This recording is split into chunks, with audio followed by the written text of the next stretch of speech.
अस्सलाम वालेकुम रहमतुल्लाहि बरकातुहू। आज मैं आपको कहानियों का सनीचर यानी गोष्ठींचा शनिवार इस उपक्रम की मुकम्मल मालूमात दे रही हूँ। महाराष्ट्र राज्य शैक्षणिक संशोधन व प्रशिक्षण परिषद पुणे आयोजित गोष्ठींचा शनिवार भाग 2, ये भाग 2 की मालूमात आप तक पहुंचा रही हूँ। इससे पहले भाग 1 गोष्ठींचा शनिवार का पस मंज़र क्या था, किस तरह से मुकम्मल हुई, ये थोड़ी सी मालूमात मैं दे रही हूँ। जैसा कि हम सभी जानते हैं कि न्यू एजुकेशन पॉलिसी 2020 में ICT ई लर्निंग डिजिटल शिक्षण की पूरी मुकम्मल मालूमात दी गई है, क्योंकि आज का जो हमारा दौर है वो ई लर्निंग डिजिटल दौर है। लेकिन इससे पहले हमारे जो 2 साल जो गुज़र गए यहाँ वो कोरोना की वबा में गुज़र गए हैं, और इस वबा से हमारा पूरा जीवन जो था, हमारी ज़िंदगी का जो कामकाज जो मुकम्मल तौर पे ठप हो चुका था। और इसी में सबसे ज़्यादा नुकसान जो हुआ है वो बच्चों की तालीमी नुकसान का हमने बहुत सारा खमियाजा उठाए हैं। लेकिन ऐसे वक्त में भी हमारी जो शिक्षण पद्धति थी जो ऑनलाइन और ऑफ़लाइन तरीके से जारी थी, तो ऑनलाइन ऑफ़लाइन तरीके के लिए हमें बहुत तंत्र का इस्तेमाल करना पड़ा, और इस वजह से हमें वर्क फ्रॉम होम के ज़रिए हम बच्चों से कहीं ना कहीं हम जुड़े हुए थे। लेकिन फिर भी कोरोना में तालीमी नुकसान बहुत हो गया था। लेकिन इसको मुकम्मल करने के लिए या इसे जारी रखने के लिए, बच्चों को तालीम से जोड़ने के लिए कई हमारे शिक्षण विभाग से ऐसे प्रोग्राम्स हम तक पहुंचाए गए जो हमने अपने बच्चों तक पहुंचाया, और इस तरह तालीम का सिलसिला हमने जारी रखा।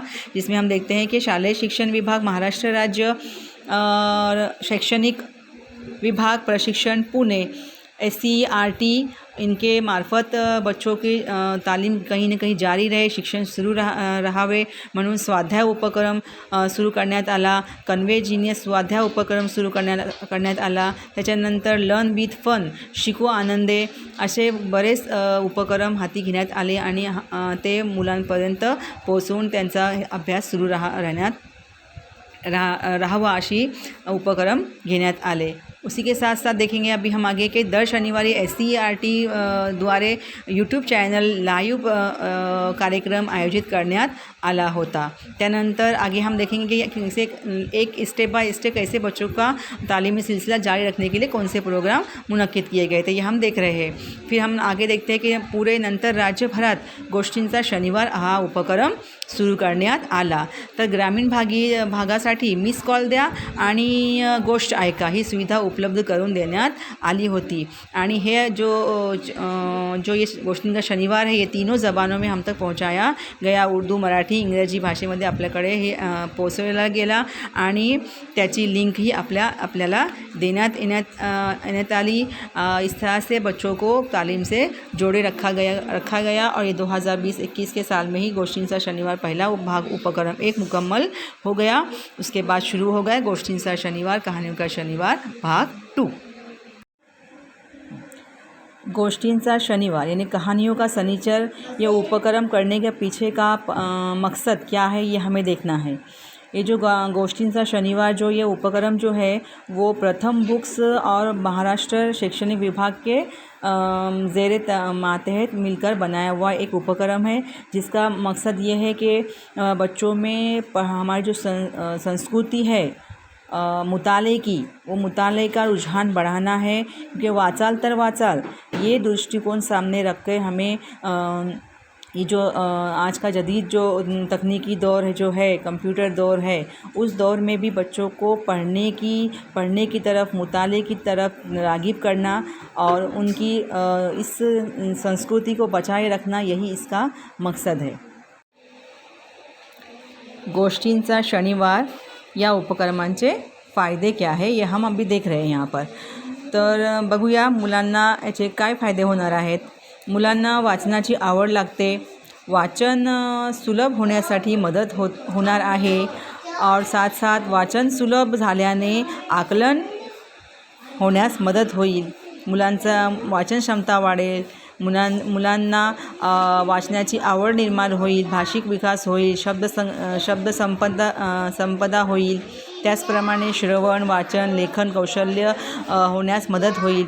दृकश्रव्य माध्यमातून गोष्टी मिळतात, म्हणून त्यामुळे सर्व प्रकारच्या मुलांना याची आवड निर्माण होईल आणि सर्वांना फायदाही होईल. त्याचप्रमाणे मुलांच्या संभाषण कौशल्य वाढविण्यास मदत होईल आणि त्याचप्रमाणे मनोरंजक पद्धतीने मुलांना अभ्यासाची गोडी निर्माण होईल. आणि सर्वात मोठं उद्दिष्ट आहे की डिजिटल युगामध्ये पुस्तक वाचण्याची प्रेरणा मुलांना मिळेल. या उपक्रमातून आपल्या मुलांना हे फायदे होणार आहेत.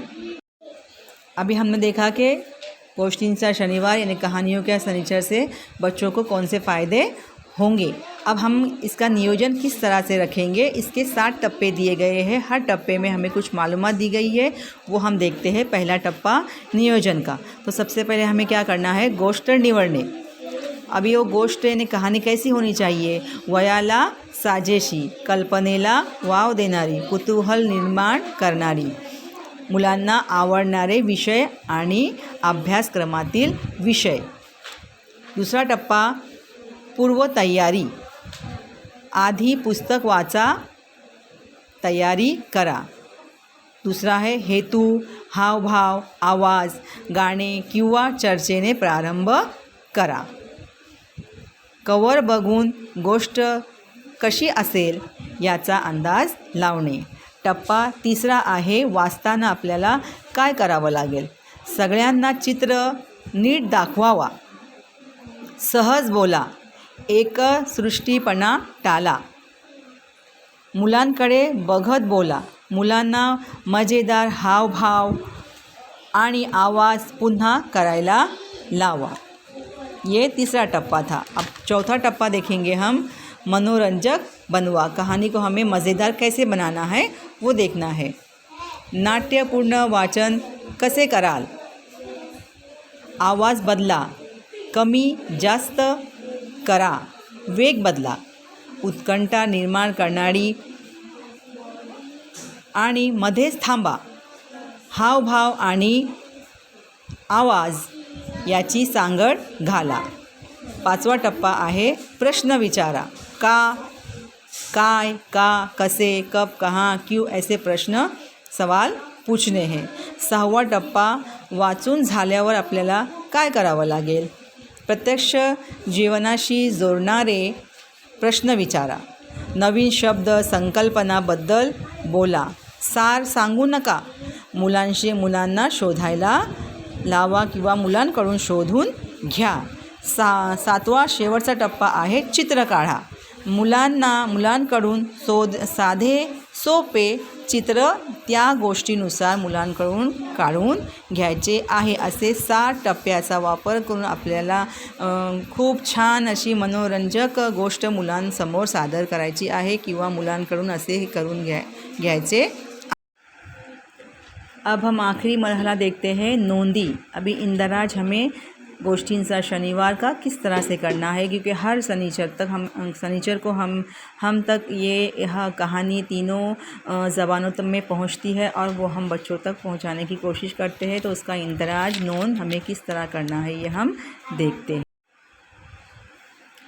अब यहाँ पर उपक्रमाचं नाव आहे वर लिहिलेला.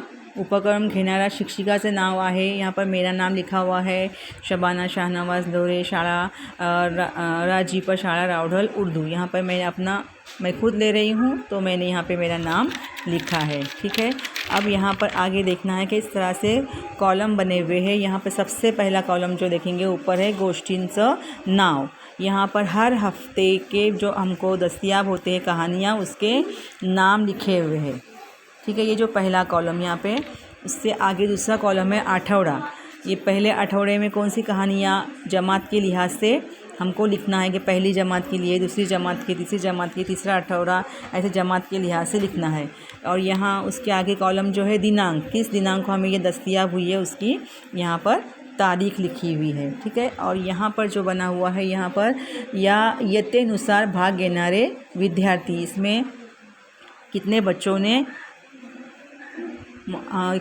तक ये कहानी पहुंची, कितने बच्चों ने इसमें हिस्सा लिया और कितने बच्चों ने आगे देखेंगे यहाँ पर प्राप्त माहिती। इस कहानी से जो पहली कहानी यहाँ पर हम देखेंगे, हातांची गंमत, ये पहला आठवडा के लिए थी, जमात अव्वल के लिए थी, हे माझे घर, ये मेरा घर, ये दुअम और सुअम के लिए थी। तो इस तरह से इससे हासिल होने वाली जो मालूमात है वो क्या थी वो यहाँ पर लिखना है कि हातांच्या बोटांची नावे माहिती झाली, कुटुंबांची ओळख, नीटनेटकेपणा, घर कसं ठेवावा, सुंदर घर आमचं कसं असावं, आणि जो भी हमको मालूमात उस कहानी से दस्तयाब होंगी वो यहाँ पर हमें थोड़े चंद अल्फाज में, चंद जुमलों में हमें लिखनी है। आखिर में शेरा है यहाँ पे, जैसे मैं यहाँ पे दस्तखत मैंने अपनी की है।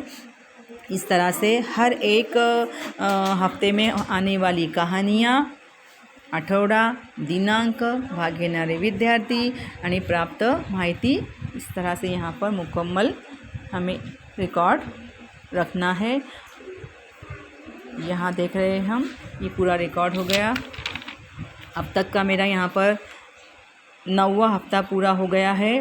पूरी कहानियाँ जमात के लिहाज से और उससे हासिल होने वाली मालूमात और हिस्सा लेने वाले बच्चों की पूरी मालूमात यहाँ पर लिखी गई है। इस तरह से हमें गोष्टींचा शनिवार का रजिस्टर तैयार करना है। इससे हमें बहुत ही फ़ायदा होता है। बच्चों को मुताले की आदत पैदा हो जाती है, बच्चों का ज़ख़ीरे अल्फाज बढ़ता है, कहानियों का ज़ख़ीरा बढ़ता है, बच्चों में खुद एतमादी आती है। और मैं ये अपने स्कूल में ख़ास तौर से जो पेश दर्स होता है, परिपाठ होता है, उस वक्त ये कहानियाँ बच्चों से पढ़वा लेती हूँ, उस पर सवाल पूछती हूँ, उस सबक से, उससे हासिल होने वाले का क्या सबक है, ये तमाम बातें हम अपने पेश दर्स में ही मुकम्मल कर लेते हैं। शनिचर को अगर वक्त पे मुकर्रर पे हमें ये लिंक मिल जाती तो हम उसी वक्त लेते हैं, या फिर शनिचर को हम अपने ग्रुप, वालिदैन का ग्रुप बनाया गया है, उस ग्रुप में हम सेंड करते हैं बच्चों से, उसे याद करने कहा जाता है, पढ़ने कहा जाता है, और फिर मंडे के दिन फिर हम अपने पेश दर्ज में ये कहानियों का उपक्रम लिया जाता है। तो इस तरह से मैंने अपने स्कूल में कहानियों का शनिचर की नोन रजिस्टर तैयार किया है, और इसकी पूरी मुकम्मल मालूमात जो है वो मैंने आप तक पहुँचाने की कोशिश की है। इंशाल्लाह उम्मीद करती हूँ कि आप तक ये मालूमात पहुँच जाए और आप भी इससे इस्तिफ़ादा हासिल कर सके। अल्लाह हाफिज़, खुदा हाफिज़।